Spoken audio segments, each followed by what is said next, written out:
해마다 발표되는 통계 가운데 가장 가슴 아픈 1위는 아마도 자살률일 겁니다.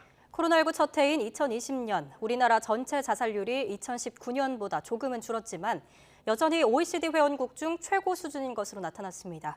기정훈 기자입니다. 코로나 첫 해인 지난 2020년 우리나라에서 극단적 선택을 한 사람은 13,195명. 2011년에 비해 2,000명 넘게 줄었습니다. 10만 명당 자살률도 25.7명으로 9년 만에 6명 감소했습니다. 하지만 여전히 OECD 국가 중 1위. 연령 표준화값을 적용한 자살률로 비교했을 때 우리나라는 10만 명당 24.6명으로 OECD 회원국 평균 11명보다 2.2배 높았습니다. 2003년 이후 2016년과 17년 딱 2번 빼고 1위를 지킨 불명의 기록입니다. 10대와 20대만 빼곤 전 연령층 자살률이 1위였고 특히 65세 이상 노인의 자살률은 46.6명으로 OECD 평균 17.2명에 2.6배에 달했습니다.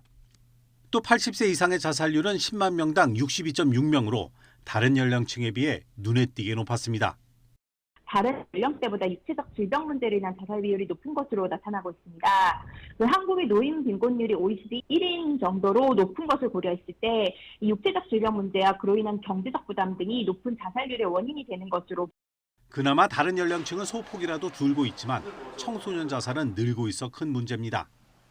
극단적 선택을 한 청소년은 지난 2016년 744명이던 것이 2020년 957명으로 늘었습니다.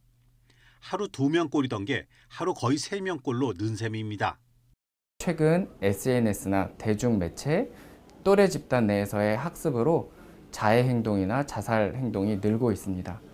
더불어 코로나 시대 아이들이 학교에 가지 못하면서 가족 내에서 갈등이 심화되었고 그로 인해 정서적인 어려움을 호소하는 아이들이 늘고 있는 것으로 생각되고 있습니다.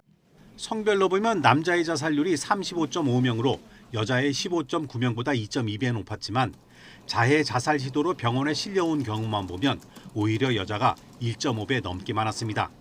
자살 동기를 살펴보니 남자의 경우엔 연령별로 이유가 달랐지만 여자는 모든 연령대에서 정신적 어려움이 가장 높은 것으로 나타났습니다. 지역별 자살률은 충남과 제주, 강원이 높았고 월별로는 7월과 8월, 5월에 많았습니다. 자살 예방 정책 수립을 위해 발간하는 자살 예방 백서는 지난 2014년 시작돼 이번이 9번째입니다. YTN 기정훈입니다.